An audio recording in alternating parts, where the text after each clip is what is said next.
혹시 이렇게 전염성도 있습니까? 대상포진이? 그렇죠. 물집에 의해서 전염이 됩니다. 가끔 그 물집 안에는 살아있는 활동성 그 바이러스가 있는 경우가 있기 때문에 존재하는 경우가 있군요. 그렇죠. 그것이 다른 사람에게 전염되는 경우도 있으므로 예. 물집 관리는 좀 해주셔야 됩니다.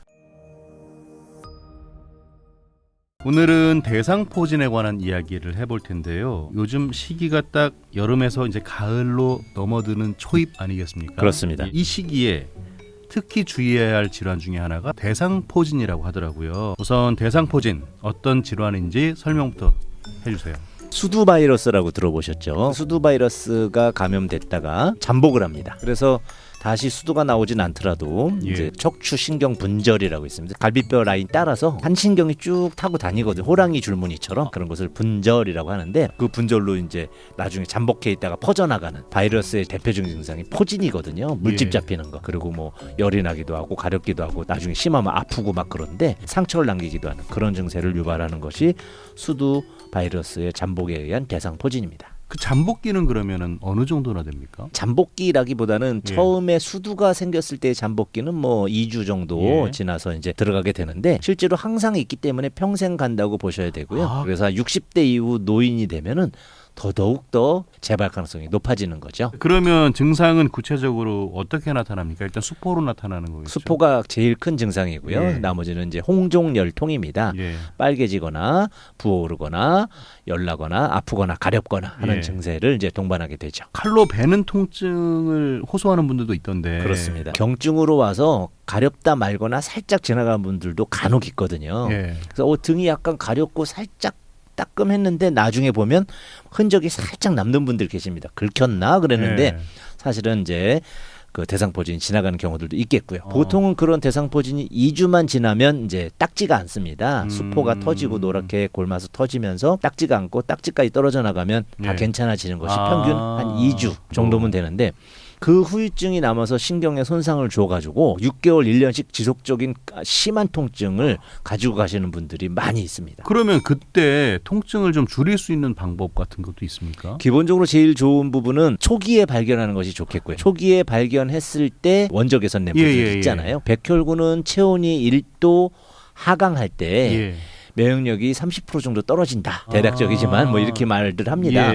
그럴 때 원적 개선을 째주게 되면 그 부위에 혈류순환도 촉진되면서 온도가 올라가니까 백혈구 활동률이 올라가겠죠. 그러면서 쉽게 초반에는 따뜻하게 특히 저개선류를 해서 할 수 있는 경우들이 많이 있기 때문에 좋은데 그것을 초기에 발견 못하는 경우가 허다하고 이유는 등 쪽에 생기는 경우도 워낙 많습니다. 척추신경이 등 쪽에 포진해 있기 때문에 등 쪽은 이제 늦게 발견해서 문제가 되고 얼굴 쪽으로 올라오기도 합니다. 눈, 귀, 입 이런 쪽으로 올라오게 되면 외견상 이제 흉터를 남기기 때문에 또 안 좋은 거죠. 그럼 제때 치료를 많이 못 받으면 합병증을 유발할 수도 있습니까? 그렇습니다.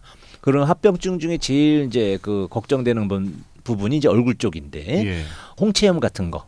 눈 주변에 또는 각막염 이런 걸 유발하거나 심한 경우에 뇌수막염을 일으켜서 바이러스가 뇌 속으로 들어가는 거죠. 그럴 경우에 잘못하면 생명을 잃거나 이런 경우도 있을 수 있기 때문에 대응을 하셔야 되고요. 또 그래서 얼굴 쪽이 제일 위험하고 등 쪽 같은 경우에는 삐끗한 줄 아시는 경우들도 많습니다. 그래서 보통 한의원에서 발견하는 경우가 유독 많습니다. 한 방은 침을 놔야 되니까 탈의를 하시고 침을 놓다가 이게 뭐야? 이상하네 하고 이제 자세히 보게 되는 거죠.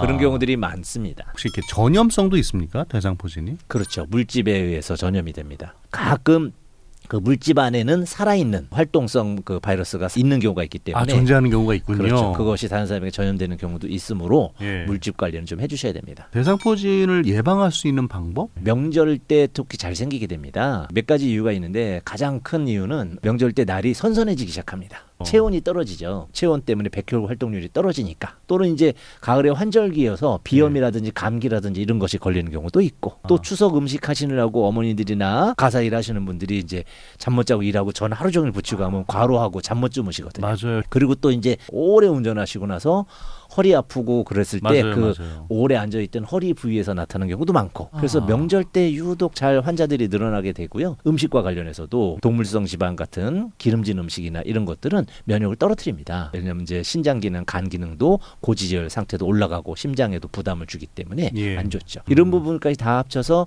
날이 선선해지는 시기에 잘 나타나는 질환으로 대상포진을 꼽기도 하죠. 대상포진 이야기한 김에 우리가 보통 환절기 때는 면역력 그렇게 많이 얘기하는 것 같아요. 그렇죠. 환절기 때 면역력을 높일 수 있는 꿀팁 좀 전해주신다면요.